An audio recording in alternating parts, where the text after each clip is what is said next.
السلام علیکم۔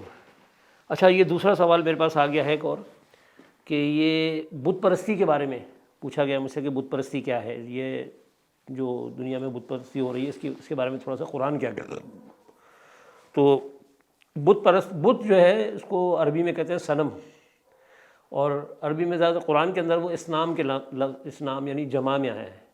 ظاہر ہے ایک بت نہیں ہے، بت پرستی کے لیے زیادہ بت ہوں گے، تو قرآن میں جو لفظ آیا ہے اسنام آیا ہے۔ اچھا، اسنام جو ہے اس کو سمجھنے کے لیے اور بت پرستی کی حقیقت کو سمجھنے کے لیے ہمیں ایک اور لفظ ہے طاغوت، اس کو بھی سمجھنا پڑے گا۔ تو طاغوت کیا ہوتا ہے؟ طاغوت یہ ہوتا ہے کہ یعنی طاغوت ایک شخصیت کا نام ہے، یعنی وہ شخصیت جس کی جو جہاں آپ اپنے قانون اللہ کے قانون کو توڑ کے آپ اس کی پرستش شروع کر دیں، تو وہ بھی ایک طرح کی پوجا ہی ہے، یعنی شخصیت کی پوجا جس کو کہہ لیں آپ۔ ٹھیک ہے، ایک تو ہے مجسمے کی پوجا، صنم کی پوجا یعنی تابوت کی پوجا، اور دوسری جگہ ہے طاغوت کی پوجا یعنی کسی شخصیت کی پوجا۔ یہ دونوں چیزیں بت پرستی میں آتی ہیں، بالکل ایسے ہی جیسے بت پرستی ہے۔ اب وہ جتنے بھی جو لوگ بت بناتے تھے وہ بھی کوئی نہ کوئی شخصیت ہوتی تھی کہ ان کے مرنے کے بعد وہ انہوں نے کیا کیا، ان کا مجسمہ بنایا، ان کی پوجا شروع کر دی۔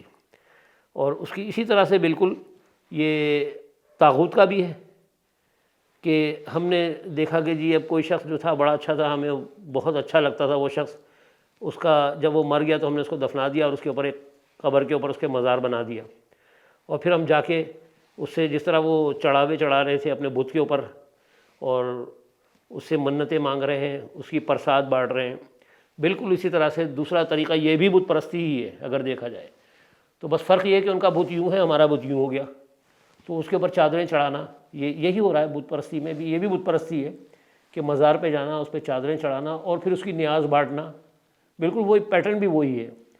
تو صرف یہ نہیں ہے کہ بت پرستی جو ہے اگر کوئی مجسمہ بنا کے اس کی پوجا کر رہا ہے تو وہی بت پرستی ہے۔ ایک مسلمان اگر کسی طاغوت کی پرستش کرتا ہے تو وہ بھی ویسے ہی ہے جیسے بت پرستی ہے۔ اس کے لیے اب ہم قرآن کھول لیتے ہیں اور تھوڑا سا دیکھ لیتے ہیں کہ پہلے تو یہ دیکھ لیں کہ بت پرستی کہاں سے ہمیں مل رہی ہے قرآن سے۔ وَإِذْ قَالَ إِبْرَاهِيمَ لِأَبِيهِ، یعنی کہا جب ابراہیم نے اپنے باپ سے، اس کا نام بھی لکھا ہوا آزرا، اتخذوا اصناما آلہۃ، یعنی وہ اپنے باپ سے کہہ رہے ہیں کہ مطلب تم نے بنا لیا بت اللہ کے سوا۔ ٹھیک ہے، انی اراکا، یعنی انی میں اراکا تجھ کو دیکھتا ہوں، اپنے باپ کے بارے میں کہہ رہے ہیں، قوم کو اور تیری قوم کو فی ضلال مبین، کہ وہ کھلی گمراہی کے اندر مبتلا ہے۔ ٹھیک ہے، اس سے پتہ چلتا ہے کہ یہ بت پرستی کافی پرانی ہے، یہ نئی نہیں ہے۔ ابراہیم علیہ السلام کا دور تقریباً 5000 سال کہہ لیں، تاریخ کے حوالے سے جو پتہ چلتا ہے، اب حقیقت تو اللہ جانتا ہے، لیکن یعنی کافی پرانی ہے۔ اچھا، پھر اس کے بعد ہم آیت الکرسی جو اکثر پڑھتے ہیں، آپ نماز کے بعد بھی پڑھ رہے ہوتے ہیں اور پڑھنی چاہیے، اس کے بڑے اچھے معنی ہیں، اس کو پڑھیں اور اس کو غور بھی کریں۔ تو اس کے اندر جو لا اکراہ فی الدین قد تبین الرشد من الغی، اب یہ کیا ہے کہ یہاں پر کہا جا رہا ہے کہ دین کے معاملے میں کوئی زور زبردستی نہیں، لا اکراہ نہیں ہے دین میں، کوئی کسی پہ آپ زبردستی نہیں کر دیں۔ اچھا، قد تبین الرشد من الغی، ٹھیک ہے، اب اس میں کہا جا رہا ہے صحیح بات اور غلط خیالات ہوتے ہیں، صحیح خیالات ہیں، ان کو چھانٹ کر الگ کر دیا گیا ہے۔ ترجمہ اس کو پڑھیں گے، بلکہ پہلے میں پڑھ لوں۔ اب یہاں پر آ رہا ہے فمن یکفر بالطاغوت ویؤمن باللہ فقد استمسک بالعروۃ الوثقی لا انفصام لها واللہ سمیع علیم۔ پورا ترجمہ پڑھ لیتا ہوں۔ دین کے معاملے میں کوئی زور زبردستی نہیں، صحیح بات غلط خیالات سے الگ چھانٹ کر رکھ دی گئی ہے۔